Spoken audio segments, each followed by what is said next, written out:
Hello, everyone. Welcome back to a Born Again original. I just wanted to, this is like kind of an unplanned one. I wanted to talk about the new Kong movie, um, and just how it,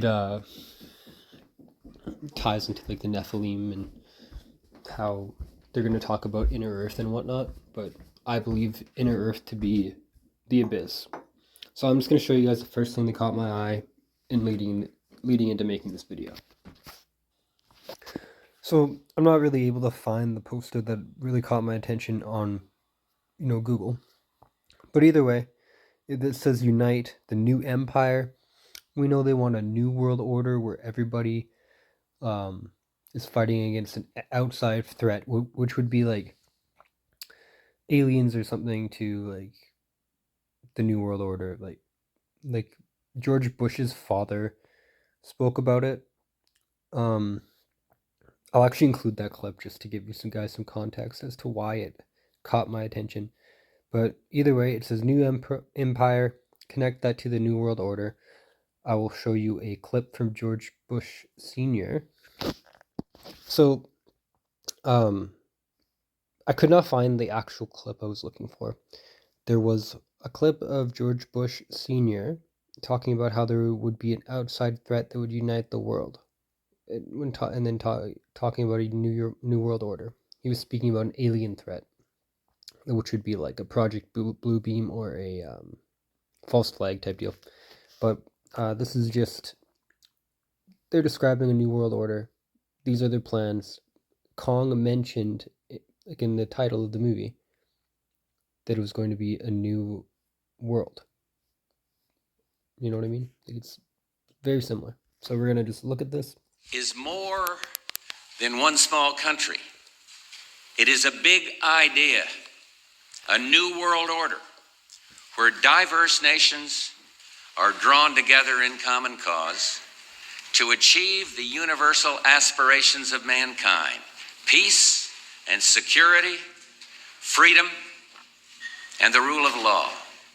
So I say we must clean the house of white America of racism. Okay, yeah, anyway, you heard what he said. So either way, we're going to move on from that. We know the connection to the New World Order. They're just sewing it in. But it goes even deeper. It actually goes into, with their New World Order, their worship of fallen gods or worship of their old pagan religions, as in the video I'm going to show explains. This video actually goes into the whole background of Kong. I was watching it and it mentions Agartha, which we'll look at later on, and it mentions other other things in history that relate back to pagan religions. So I thought it was very interesting. Either way, here we go. So I want to preface this by saying that a lot of old pagan religions do believe in an inner earth or a separate dimension within the earth. The Bible does speak about it. It's called the abyss. It's where the fallen angels that were impassioned with, women who made the Nephilim, they were locked away in the abyss until the end times. This just kind of gives like a connection to maybe us seeing these things in the end times. Us seeing more like, maybe we'll see massive creatures come out of nowhere and they'll say it's from the inner earth, and that, you know what I mean? It'll explain it. And they don't make these big films with these storylines for no reason, is what I'm saying. For the thriving ecosystem, but it's much more radioactive than the surface of our world, and because of this, there are only a few places where humans can survive. So I'm going to be skipping around. I gotta try to find the right spot. So I'm going to pause the recording for a moment. Alright, so I found the spot that I wanted. Here we go.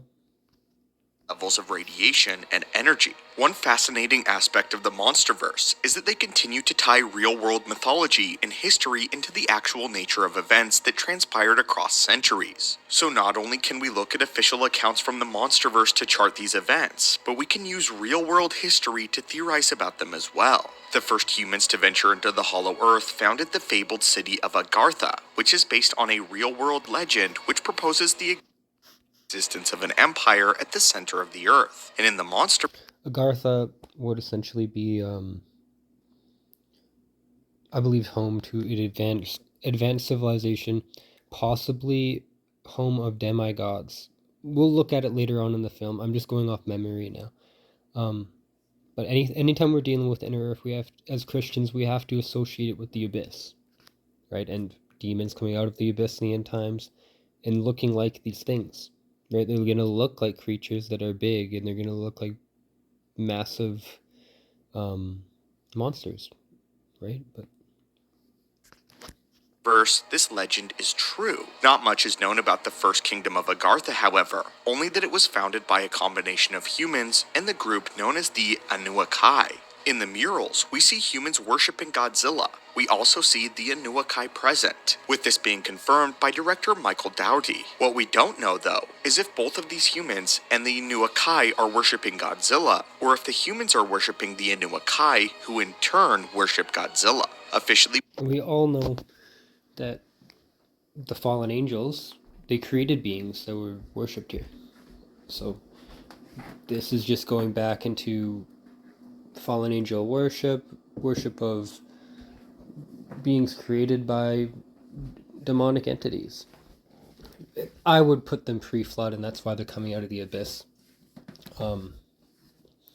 So these beings are around pre-flood. There is going to be a re-emergence, it seems to be, is what they're preparing for. And that's all media is, right? It's just to prepare us for something. So we're going to look at like Agartha itself. Or maybe, you know what, we'll keep going a little bit in this. we don't have a firm explanation as to what exactly the Anuakai were, but in real-life mythology, this was the name given to the pantheon of Sumerian and Mesopotamian gods. This Yeah, see right there, like, there it is. Mesopotamian and Sumerian gods. So, and we know those to be fallen angels and demons. Demons came to the earth. Fallen angels came to the earth. They made Nephilim, which were half human, half angel hybrids, and those hybrids were worshipped as gods among men. Right? It's all over history, everywhere. implies that they were in some way a higher life form than humans. Whether they were lesser titans themselves or something else entirely is not known yet, though. Some theories based on extended lore that exists outside of the monsterverse go as far as to propose that the Anuakai are extraterrestrial in origin, which explains their technological advancement and their Extraterrestrial in origin. The fallen angels are gonna. They say they're ancient aliens. So they fell to Earth, right? Like, look at it this way: the fallen angels, they fell to Earth, right? They had their time, and then they were put into the Earth, like the movie saying, because in the movie it's saying they went into the Earth because the radiation levels were too low on the surface, and they're higher in the Earth. But in reality, they were put into the abyss by God. Does that make sense? Just a very interesting similarity when you think of it that way. Anyway, we're gonna go and we're gonna look at Agartha and the real world kind of like the real world similarities, or the real world story of Agartha, and then maybe we'll look at the Mesopotamian gods and stuff they're speaking about. We'll look at some more stuff just pertaining to this topic. So, it's a legendary kingdom that is located inside of the earth. It is popular in esotericism, which is going to be just like, see, there's the tree of Kabbalah, which is going to be the tree of enlightenment, or the tree of life. Hermeticism, just all old, like, hidden knowledge, and basically alchemy, and we know that to be evil, right? You know, any practice of magic out and any worship outside of the Lord Jesus Christ and God is evil. So that's exactly what it is. It's very popular in like esoteric schools and occult knowledge. So these people who are actually believe in this stuff are most likely trying to channel beings from the inner earth, which we know would be demons. So we'll go back. History. And you know, the Thule Society, which was a, part of what Hitler was up to, took an interest in Agartha. And the Nazis actually made Buddhist Nazis, so they were able to explore the area, which I thought was very interesting. So it just shows that they truly believe in this stuff. Shambhala, revived in the West by Madame Blavatsky, who is a occultist. Like, she knew Aleister Crowley. I believe they were friends, to be honest. Madame Blavatsky, we'll read about her. She's a mystic. So she was 59 when she died. See, they're just sowing the beliefs of these cults into popular movies. Very interesting. So they're just showing they worship fallen angels. They do all these things. If we're truly looking at, let's see, the Thule Society, and we're going into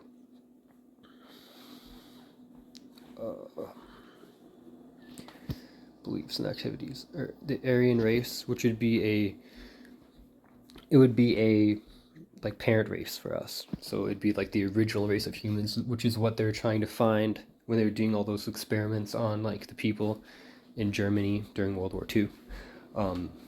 They're trying their best to remake the Nephilim, and that's where, when they're trying to make super soldiers as well, they're trying to remake the root race, the Nephilim. They're trying to hack DNA and try to get back as close to the original race as they can, as close as to the inner Earth race as they can, which would be the fallen angels, right? They want to be like them. They want to be like the lowercase gods. That's just how I've always understood it. It's lost. Ultima Thule. Okay.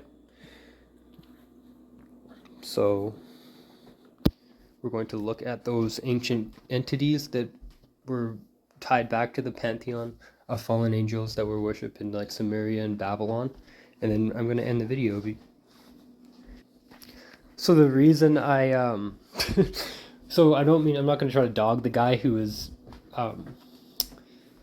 doing the narrating on the other video we're watching, but the Anunnaki the Anunnaki were fallen angels, okay? The reason I didn't understand that right away when he was speaking about it was because he was calling them the Anukai, okay? That's why it took a little bit to just kind of connect the dots.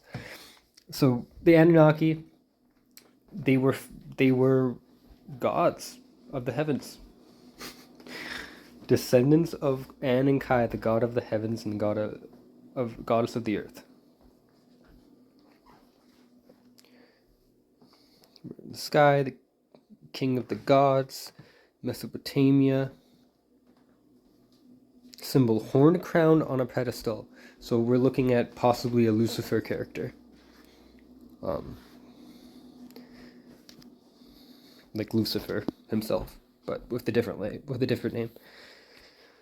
Worship and iconography. They are thought to possess extraordinary powers, and were often envisioned as being tremendous physical size. Sounds a lot like the giants, the Nephilim, the descendants of the gods, the lowercase gods, which would be fallen angels. They call them the gods in these. That's why I'm calling them like lowercase gods, because in these, that's what they're called. They believe them to be that, but we know there's only one true God. This is just when humanity didn't, like, the Holy Spirit wasn't on earth, so humanity was easily tricked into believing these things. They didn't know God, right? Like, they had no idea. God was isolated to basically one nation in Israel. So figure that out.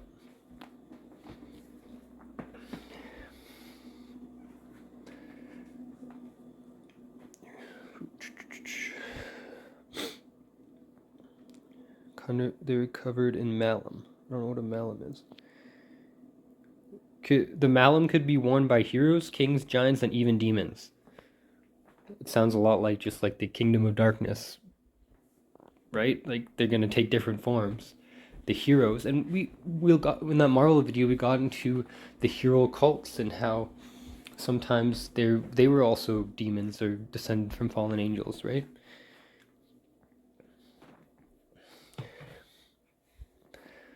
Participate in the assembly of the gods. Through all the gods made their decisions. We saw that too in the Marvel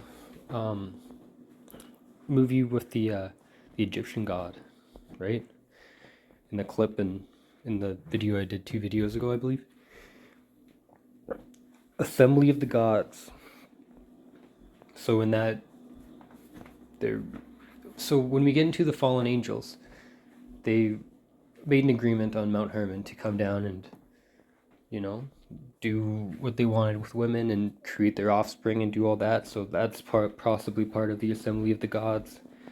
When we're dealing with the assembly of the gods, there was stories of that in Greek mythology and other mythologies like that. Just think of all these ancient religions as one religion scrambled by God at the Tower of Babel. Okay, so that's why they have all different names and small differences. Makes a lot of sense after you understand that.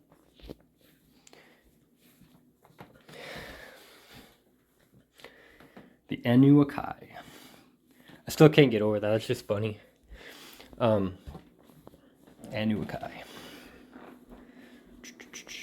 And so, when we're dealing with the Anunnaki too, the person who found the tablets or whatever, who like described them and like translated them, he was found out to be not only a Freemason, but also a fraud.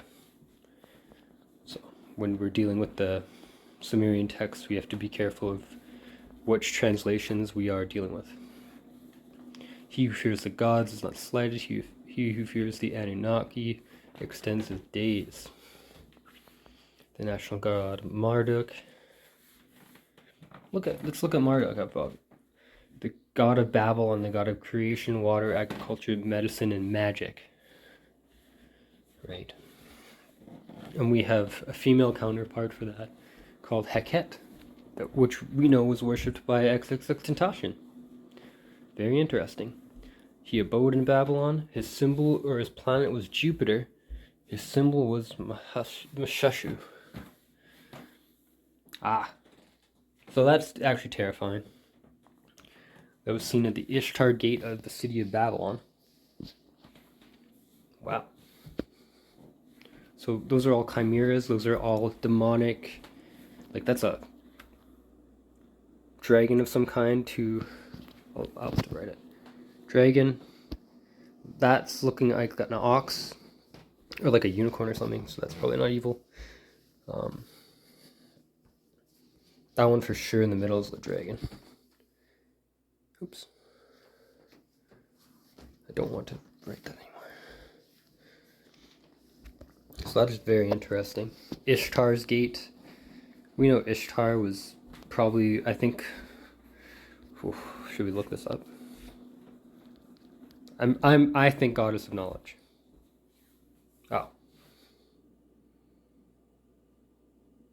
Oh, I'm wrong. She's the goddess of beauty, sex, divine law, political power. Ishtar, goddess of love, war, fertility. So this is a fallen angel. Her main cult, right? That is just insane to me.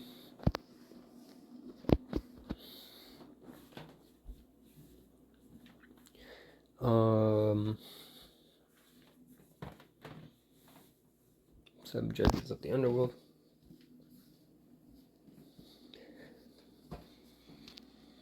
So yeah, it just ties in like that.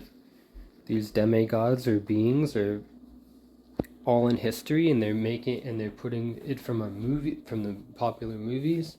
They're bringing it into mainstream media, and people just got to be careful they don't get tricked when these beings actually reemerge during the end times. Because we've been so taken away so far from the supernatural, and like fed the demonic side of, say, like the dark side of the demons for so long, that when people start seeing the light side, when they appear as angels of light, like it says in the Bible that, you know, Satan can appear as an angel of light. He masquerades himself as an angel of light, right? He's gonna masquerade himself as a good person. He literally, they're going to flip the script on us. They're gonna come as being like beings that are worth worshiping. They're not gonna come as scary demon black. Like, that's not what they're gonna come like. So they could be preparing us for the reemergence of these divine entities that will claim to be gods, but ultimately just be trying to lead us astray. Could happen. That's just what I feel like these movies are doing by tying in like these old pagan cultures into their storylines. So with that being said, thank you guys very much for watching. I'm going to be releasing that SoundCloud era video just after this. I just wanted to make this video because it caught my eye. I felt the need to speak about it. Yeah. Again, thank you guys all for watching, and I'll catch you for the next one. Bye for now.